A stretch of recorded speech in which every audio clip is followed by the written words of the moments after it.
Tudo bem? Meu nome é Martoni, muito legal ter você aqui comigo. Um ótimo 2026 para você, com muito rugby, espero eu, e muito rugby de seleções com um calendário totalmente inovado para esta temporada. A gente teve a perda do The Rugby Championship. Por outro lado, tem a excursão dos All Blacks na África do Sul, tem jogos entre Los Pumas e o Wallabies para compensar o The Rugby Championship, mas sem dúvida nenhuma a grande novidade é o Nations Championship e também a Nations Cup. Tudo isso eu te explico nesse programa. Bem-vindo 2026. Preparado? Vem comigo.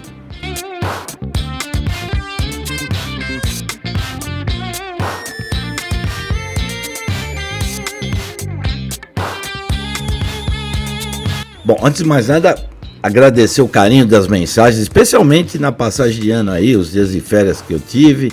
E aí o pessoal, pô, Martoni, põe os vídeos aí, coloca uns shorts. Bom, tudo tá voltando ao normal a partir de hoje, nesse começo de janeiro, e espero contar sempre contigo aí, com opinião, com ponto de vista, mandando a sua mensagem, compartilhando o vídeo, dando aquele like que sempre ajuda e assinando, obviamente, o canal, né? O formato hoje é mais podcast, que é um pouco mais extenso, para poder explicar para você tudo aí que vai acontecer na temporada em termos de seleções. Depois eu vou falar bastante do Cobras em outro vídeo, do Six Nations em vídeo à parte, também da Nations Championship em outro vídeo, mas para hoje vamos dar uma passadinha juntos no geral do que vai acontecer na temporada. Começando, obviamente, pelo torneio mais charmoso de rugby de todos os tempos. Nada compara-se ao Six Nations, versão 2026. Vamos lá, vamos dar uma conferidinha. Bom, então seja muito bem-vindo ao Six Nations 2026, bastante aguardado dessa temporada, né? As seleções mudaram um pouco, as seleções que eram hegemônicas no momento parece que estão em transição, como especificamente a Irlanda, mas vamos dar uma conferidinha. O primeiro ponto que a gente vai conferir é no calendário desta temporada. Você sabe que o atual campeão é a França, né? Na temporada 2025. E são as seis seleções principais da Europa: Inglaterra, País de Gales, França, Irlanda, Escócia e a Itália. E vamos dar uma olhadinha então agora no calendário, porque começa rapidinho, ó. Agora, já logo no dia 5 de fevereiro, com França e Irlanda, que normalmente tem sido a estreia dos Six Nations nos últimos anos, das equipes poderosas. No dia 5 de fevereiro, começa com França e Irlanda. Aí a rodada completa sendo no dia 7, com Itália e Escócia, e depois Inglaterra e País de Gales. E assim segue, como eu te falei, eu vou fazer um vídeo especial, vários vídeos, aliás, sobre os Six Nations, rodada a rodada e tudo mais.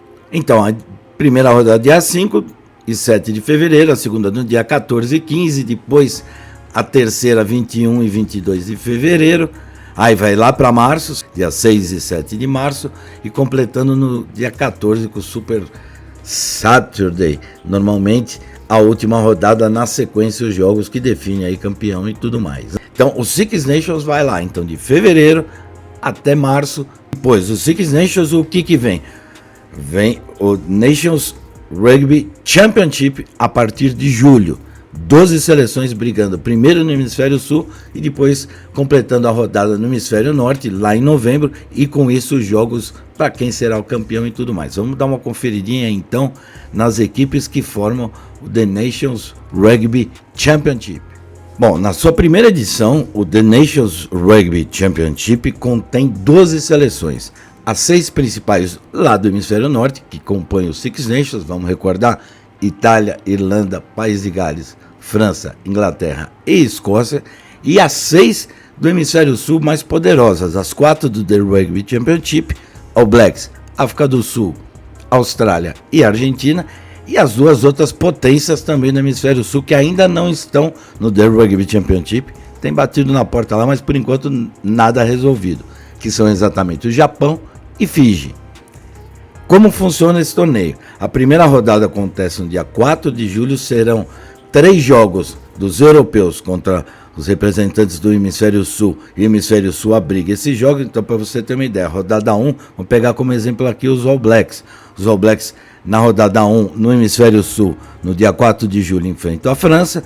Depois, na rodada 2, no dia 11 de julho, enfrentam a Itália e completando essa série do Nations Rugby Championship, os All Blacks recebem a Irlanda no dia 18 de julho. Assim sucessivamente com as outras seleções que recebem, como o Japão, como a África do Sul, como a Argentina, como a Austrália e como Fiji, ok? Cada uma fará 3 jogos em julho contra os representantes do Hemisfério Norte. A segunda rodada acontece lá em novembro. Então vamos dar uma conferidinha. Como exemplo, eu vou pegar a Irlanda aqui para você. A Irlanda fez 3 jogos lá no Hemisfério Sul e completa os outros 3 jogos com as 3 seleções que ela não enfrentou lá embaixo. Então a Irlanda recebe a Argentina no dia 8 de novembro.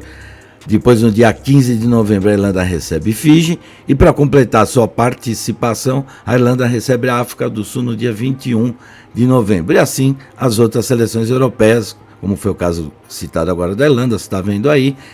E as finais, como é que ficam? Como é que foi a divisão por pontos e tudo mais? Cada hemisfério teve o seu grupo. Então, o grupo europeu com as 6 seleções e o grupo do Hemisfério Sul com as 6 seleções. O 6º colocado de cada grupo faz o jogo para ver quem vai ser o 11º e o 12º colocado. E os terceiros colocados disputam também no dia 27 na Double Header para ver quem vai ser 5º e 6º colocado. E aí a grande final do dia 29, também em Double Header, também lá em Twickenham, com o 4º de cada grupo disputando entre si para ver quem vai ficar em qual posição, e a grande final para ver quem vai ser campeão e vice-campeão, primeiro e segundo lugar no dia 29. Uma fórmula simples. Obviamente que vai ter contestação, até porque quando você joga em grupo e você não joga dentro do seu grupo, você tem uma série de pontuação que pode surpreender. Você pode ter um grupo com seleções invictas, basicamente, e outro grupo com seleções com algumas derrotas, e mesmo assim vai para a final, né? Então, uma Cup, vai ser primeiro ano, vamos ver o que acontece. O interessante é que você coloca um troféu em jogo, as seleções jogam e o apelo comercial também é importante, tecnicamente é muito viável, então acredito que vai ser um grande torneio, mas é a primeira temporada, eu acho muito interessante. É isso aí, é o que vai acontecer nessa temporada em termos de seleções aí envolvidas nesse Nations Rugby Championship. Agora eu vou falar um pouquinho da Nations Cup, que reúne as outras 12 seleções que também estarão na Copa do Mundo, um Tier 2, coloquemos assim.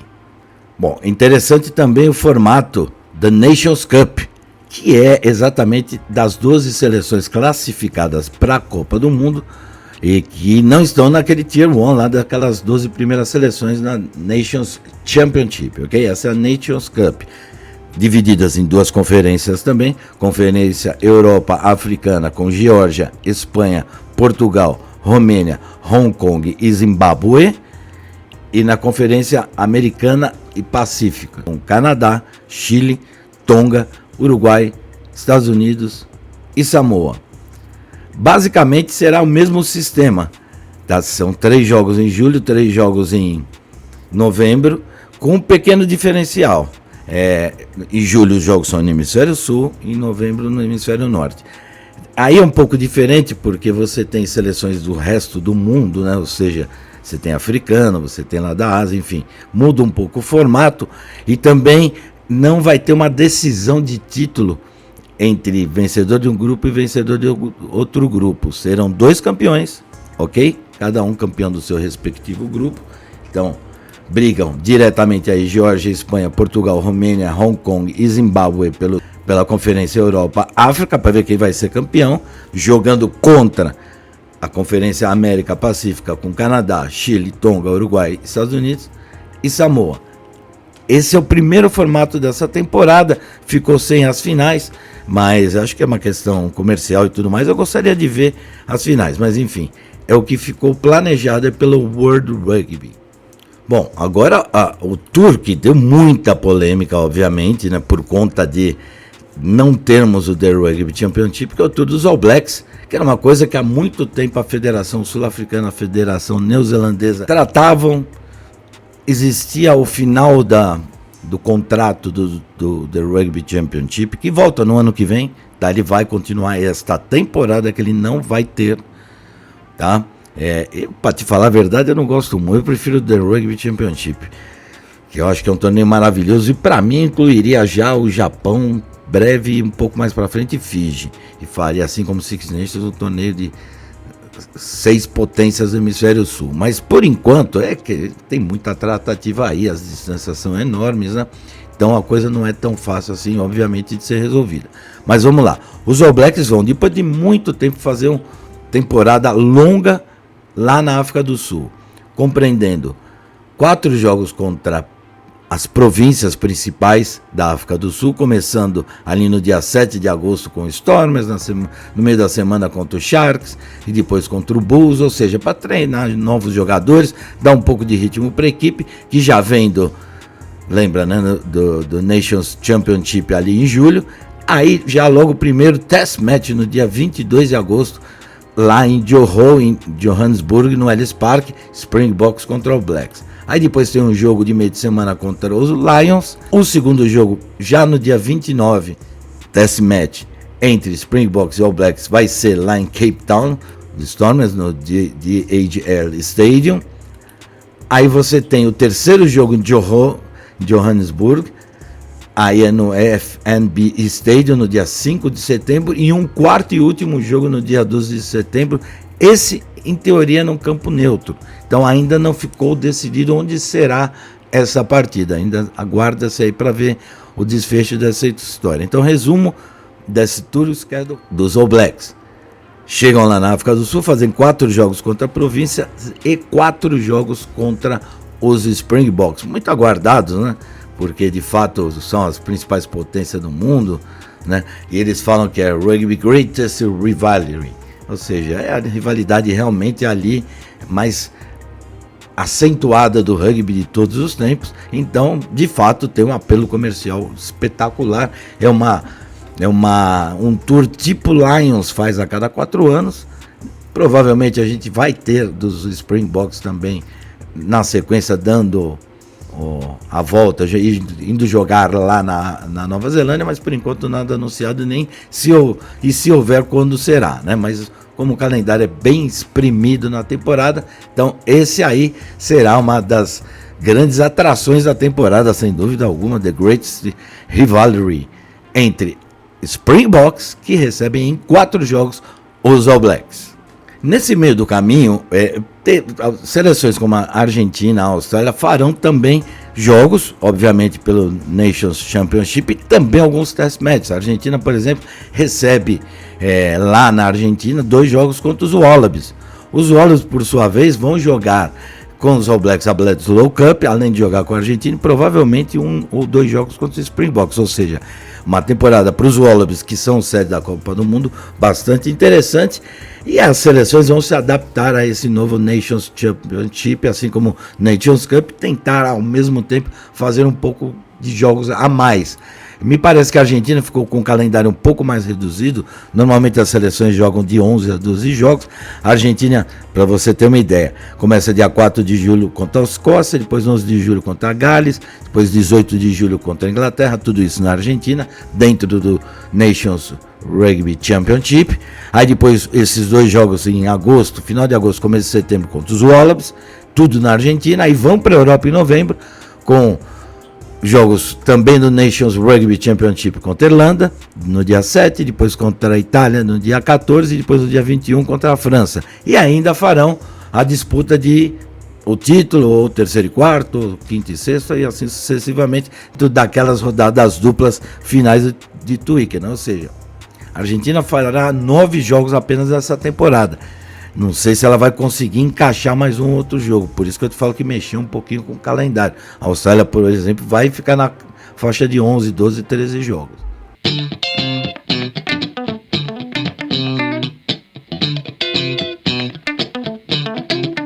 Bom, esses são os principais eventos da temporada no mundo de seleções, né? Seleções masculinas. Então a gente passou brevemente sobre cada um desses torneios.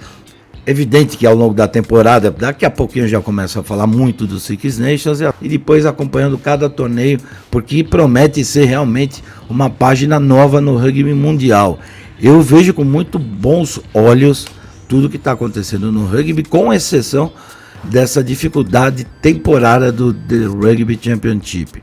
Reputo eu que pode ser por problemas financeiros, ele volta o ano que vem, ano de Copa do Mundo no formato reduzido, mas parece que já foi confirmado para 2028, 2029, a temporada full, ou seja, 2 jogos entre cada uma das seleções do Hemisfério Sul. Talvez a gente tenha aí a inclusão de Japão ou Fiji, que é uma negociação difícil, que seria extremamente interessante para todo mundo, mas assim, não é fácil, repito, o calendário é complicado. Os clubes exigem muito dos jogadores, as seleções precisam dos jogadores.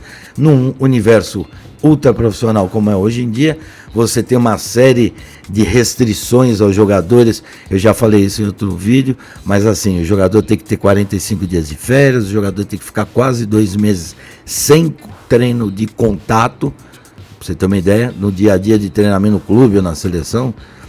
Tem um número específico de partidas que não pode exceder 30, 32, um negocinho, ou seja, existe uma série de pressão para com o desempenho do atleta, para com o desempenho do clube, para a seleção, o clube é que paga, né?